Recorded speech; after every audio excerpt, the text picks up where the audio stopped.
दोस्तों, एक छोटी सी कहानी जिसके द्वारा हम जानेंगे कि सारा खेल मन का होता है और ये सब मन का जाल है और हमारे जीवन में कैसे हावी होता है। और इसे समझने के लिए तो चलिए कहानी की शुरुआत करते हैं। बहुत समय पहले एक लड़का एक सन्यासी के पास आता है और उनसे पूछता है, मेरा मन इधर उधर क्यों भटकता रहता है। फिर वे सन्यासी उस लड़के को उत्तर देते हुए कहते हैं, मन को भटकने का दो कारण है। पहला, तुम्हारे जीवन में कोई लक्ष्य ना होना, और दूसरा, तुम्हारे मन की चाल उसकी समझ में ना होना। जिसके जीवन में कोई लक्ष्य नहीं है वह जीवन भर भटकता ही रहेगा। हमारा मन बहुत बड़ा खिलाड़ी है और यह हमें अपने मन की जाल में फंसाने में ज़्यादा वक्त नहीं लेता।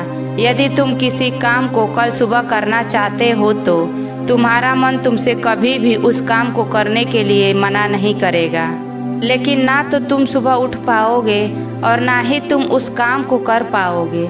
यह सारा खेल मन का है। फिर वह लड़का सन्यासी से पूछता है कि तो फिर इसका समाधान क्या है। फिर सन्यासी कहते हैं, जैसा तुम्हारा मन तुम्हारे साथ कर रहा है वैसे ही तुम अपने मन के साथ करो।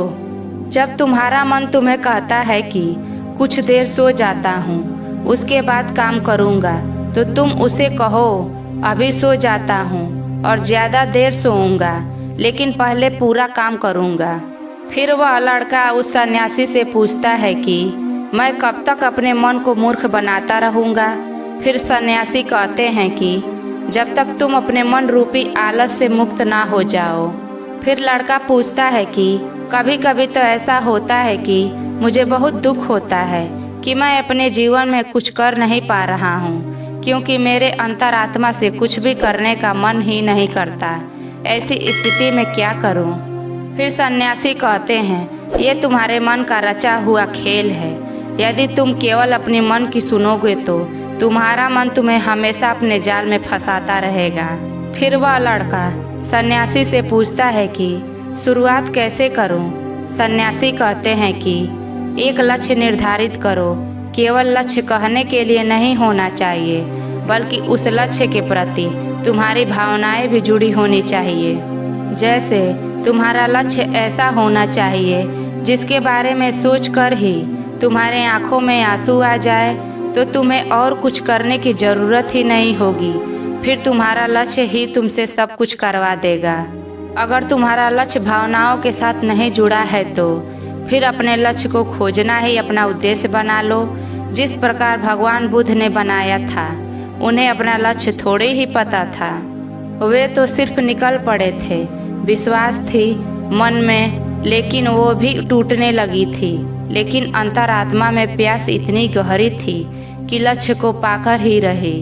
जब तक तुम्हें यह पता नहीं चलता कि तुम्हारा लक्ष्य क्या है, तब तक तुम अपने मन की चाल में मकड़े की जाल की तरह घिरे रहोगे। एक बात तुम याद रखना कि जब तक तुम बुद्धि से ऊपर उठकर बुद्ध नहीं हो जाते, तब तक तुम्हें अपने मन के जाल में फंसे रहने के सिवा कोई रास्ता नहीं है। या तो तुम अपने मन के जाल में फंसे रहो, या फिर तुम अपने मन के जाल से बाहर निकलो, और कोई बीच का रास्ता नहीं बचा है। अगर तुमने अपने मन के जाल से बाहर निकलना बंद कर दिया तो तुम्हारा मन तुम्हें अपने मन की जाल में जकड़ना शुरू कर देगा।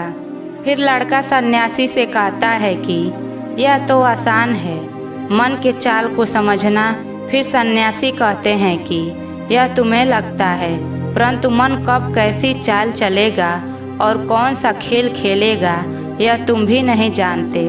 इसके लिए तुम्हें हमेशा एक्टिव रहना पड़ेगा और अपने मन की गतिविधियों पर हमेशा नज़र रखना होगा और अपने अंदर जागरूकता को बढ़ाना होगा। फिर वह लड़का सन्यासी से कहता है कि मुझे अपने मन के चाल को अभी और इसी वक्त से समझना शुरू कर देना चाहिए। सन्यासी कहते हैं, हाँ सही कहा तुमने। समय की प्रतीक्षा करना भी मन की एक चाल है। इसलिए अभी और इसी वक्त से तुम्हें अपने काम पर लग जाना चाहिए और अपने लक्ष्य को प्राप्त करना चाहिए। अगर आपको वीडियो अच्छी लगे तो चैनल को सब्सक्राइब करिए और लाइक शेयर कमेंट ज़रूर करिए।